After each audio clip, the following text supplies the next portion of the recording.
But our guest today, and he's calling in on his phone, but is Rabbi Daniel Lapin, known worldwide as America's Rabbi. And he does a program for us that is quite popular. And how many years have you been doing that program, Tommy? Oh, several years. I don't even know, but it's my favorite program we do. I think I love listening to him. It's ancient Jewish wisdom, and he does a great job of explaining the scriptures. Yeah, he and his wife Susan are very, very good at teaching. But he also was Newsweek magazine included him in its list of America's 50 most influential rabbis. And he came to the United States as a naturalized citizen, but done many, many things, written many, many books. And we've talked about some of the books before, and he's just someone we really love. And he's on the phone now. Rabbi, how are you doing this morning? Wonderfully. Thank you very much, Dr. Coons and Julie and Tom. Great to be with you all. Look, never mind about America's Rabbi. I just want to be clear that I am the official rabbi of the TCT Television Network. That's correct. You really are. And we appreciate it so much. You know, we keep getting very, very good comments about your teaching on the program. And people just absolutely love it. And I can tell you, my wife, Tina, she'll come to me almost every day after listening to your program, and she'll say, "Boy, did you hear what he said today? Did you hear what they said?" And so, anyway, we appreciate you and your wife so much for coming in to do the program. Well, we love doing it, and we every now and then we get an email, a little note from Tina about one of the shows, and it means the world to us. Yeah, she likes the email. And I understand you spent you were in Israel for quite a while. About a month ago? Yes, we try and spend about a month over the Feast of Tabernacles in Jerusalem. We're working on a new book. I speak for a lot of different organizations while I'm there. I teach in Bible schools. I spoke at the oldest Protestant church in the Middle East, Christ Church in the Old City. I spoke to a very, very wonderful big group of Christian pilgrims there. So all in all, it was a wonderful opportunity. We love being there. How did the people in Israel feel about the election here in America? Israel, like America, has a left and a right. It has the country is somewhat split, but I would say the overwhelming majority was very strongly supportive of Trump. Look, they were under no illusions about the hostility that the current administration has for Israel, and they understood that. They knew it. They've known it for 8 years. And for a start, they believe any change is good, but they liked the approach of somebody they believe will be a pragmatic businessman who is not, at least not hostile to the Jewish state, and he isn't. I like that about Trump. He seems to be in favor of Israel, and even Netanyahu, as I think is, from what I've heard, is pleased with the outcome of the election. How does the election, in your mind, fit into biblical terms?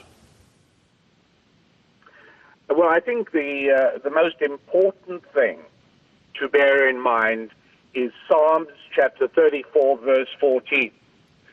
Turn away from evil and do good. Now, King David is very emphatic there about the sequence.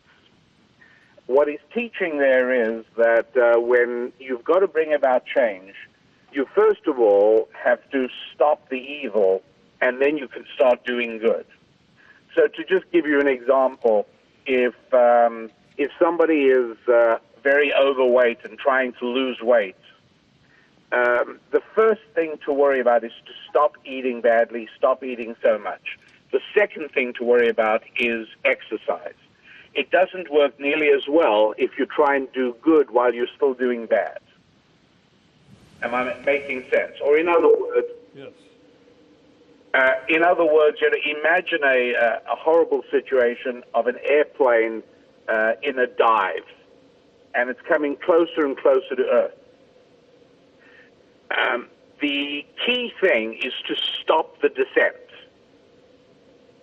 If you try to immediately turn it into a climb, you'll make the wings fall off because the aircraft is not built for that kind of a stress.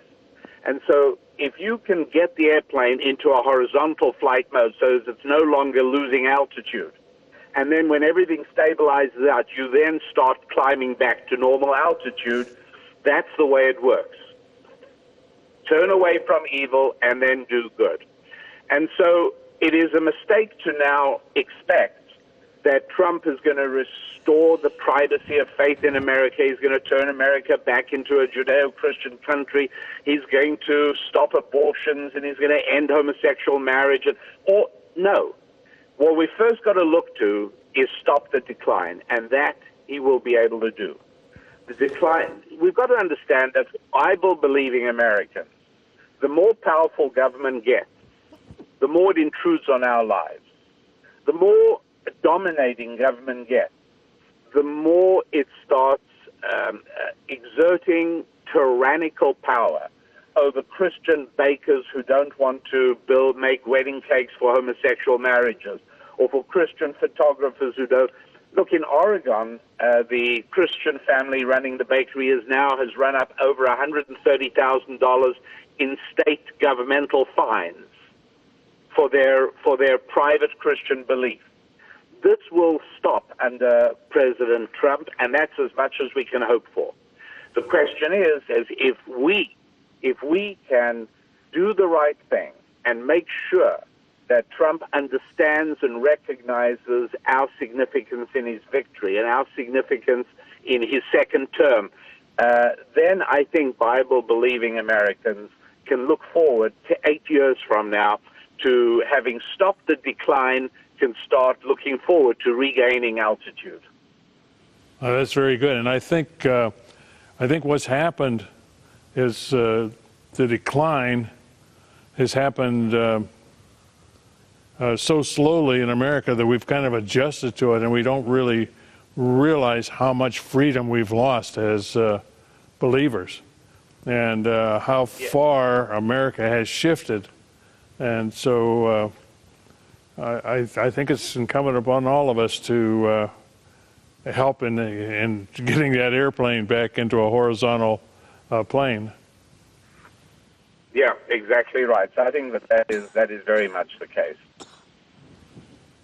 Well, what is your recommendation for all of us and all of our viewers over the next, let's say, the next year?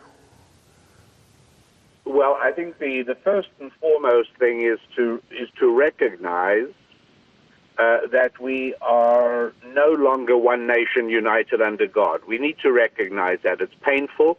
I think we need to burst out laughing when stupid career politicians pompously talk about the American people.